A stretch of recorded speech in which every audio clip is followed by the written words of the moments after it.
හරි ළමයි අපි මේ කතා කරගෙන හිටියේ යමහල් භූරූප ගැන. ඒතකොට යමහල් භූරූප නිර්මාණය වෙන ප්‍රධාන වර්ග දෙකක් කියන්නේ යමහල් භූරූප වර්ග දෙකක් තියෙනවා කියලා මම කිව්වනේ. පළවෙනි එක තමයි නිෂ්ක්‍රාන්ත යමහල් භූරූප, දෙවෙනි එක ආක්‍රාන්ත යමහල් භූරූප.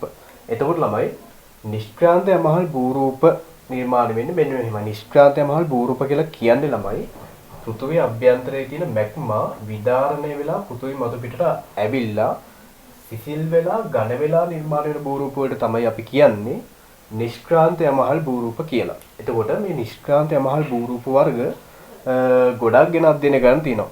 පළවෙනි එක විදිහට අපි බලමු මේ අලුකේතෝ කියන්නේ මොකක්ද කියලා. දැන් ළමයි මේකෙදි මෙන්න මෙහෙම දෙයක් තමයි වෙන්නේ.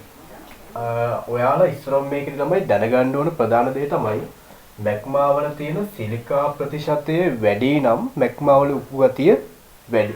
සිලිකා වැඩි නම් මැග්මා වල සිලිකා ප්‍රතිශතය වැඩි නම් මැග්මා වල උපු ගතිය වැඩි. ඊට පස්සේ මැග්මා වල සිලිකා ප්‍රතිශතය අඩුයි නම්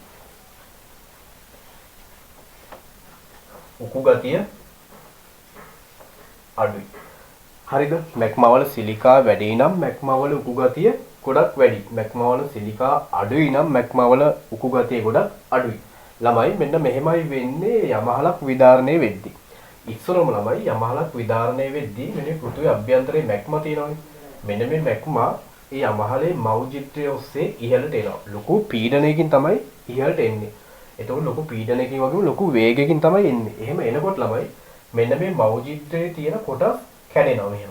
කැඩිලා මේ මැග්මාත් එක්ක මෙන්න මෙහෙම ඉහළට යනවා. ඒ වගේම වෙන දෙයක් තමයි මෙන්න මේ යමහල් මුඛයේ තියෙන කොටසුත් කැඩෙනවා. මේ ලොකු පිපිරීමක් නෙවෙන්නේ.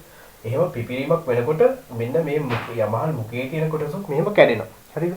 කැඩිලා ඉස්සරහ වෙන්නේ මෙන්න මේ යමහල් මුඛය දෙපැත්තේ ඉන්නේව තැම්පත් වෙනවා. හරිද? යමහල් මුඛය දෙපැත්තේ තැම්පත් වෙනවා. ඊට පස්සේ වෙන දේ තමයි මම කිව්වා මැග්මා වල සිලිකා වැඩි වුණාට පස්සේ මැග්මා වල උකු ගතිය වැඩි කියලා. එතකොට එහෙම උකු ගතියෙන් වැඩි මැග්මා මෙහෙම පෘථිවි අභ්‍යන්තරය ඔස්සේ අභ්‍යන්තරේ ඉඳන් මෙහෙම මෞජිත්‍රය ඔස්සේ ඉහළට ආවට පස්සේ ඉහළට ඇවිල්ලා මෙන්න මේ යමහල් මුඛයෙන් එළියට ආවට පස්සේ ළමයි මේ මැග්මා වලට මෙහෙම ගොඩක් දුර ගලාගෙන යන්න බෑ. ඒකට හේතුව තමයි මේ වගේ උකු ගතිය ගොඩක් වැඩි. දැන් දෙයක් ගොඩක් උකු වුණාට පස්සේ ඒක ගලා යන්න බෑනේ. ද්‍රව ගතිය වැඩි වුණාට පස්සේනේ ගලාගෙන යන්න පුළුවන්.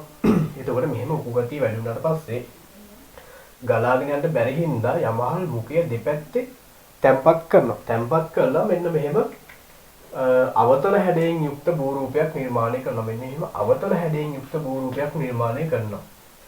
අන්න ඒකට තමයි ළමයි අපි මේ අලුකේතුව කියලා කියන්නේ. මේකට අලුකේතුව කියලා කියන්න විශේෂ හේතුවක් තියෙනවා. දැන් යමහලක් ක්‍රියාත්මක වෙන්න කලින් එක්කෝ දින ගණනාවක් වෙන්න පුළුවන්, එක්කෝ සති ගණනාවක් වෙන්න පුළුවන්.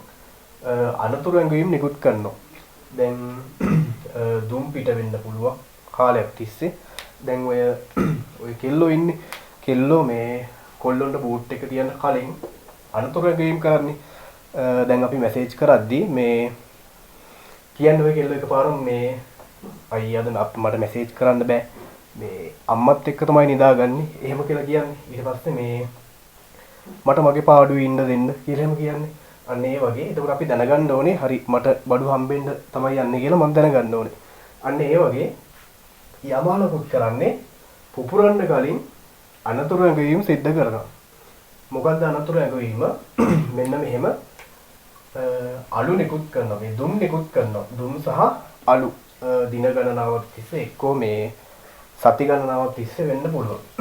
එහෙම දුම් නිකුත් කරනකොට ළමයි මෙන්න මේ දුම් එක්ක එන අලු මෙන්න එහෙම යමහල් මුඛයේ දෙපැත්තේ ගොඩාක් තැම්පත් වෙනවා. අලු වෙනකොට මෙන්න මේවා යමහල් මුඛයේ දෙපැත්තේ ගොඩාක් තැම්පත් කරනවා. ඒතර ළමයි මෙන්න මේ යමහලේ ගොඩාක් මුඛයේ දෙපැත්තේ අලු දැක ගන්න පුළුවන්. අන්නේ හේතුව හින්දා තමයි ළමයි මෙන්න මේකට අලුකේතුව කියලා කියන්නේ. එතකොට මෙන්න මේකට උදාහරණයක් ගන්න පුළුවන් ජපානයේ ෆූජියාමා කියන ගිනි කන්ද.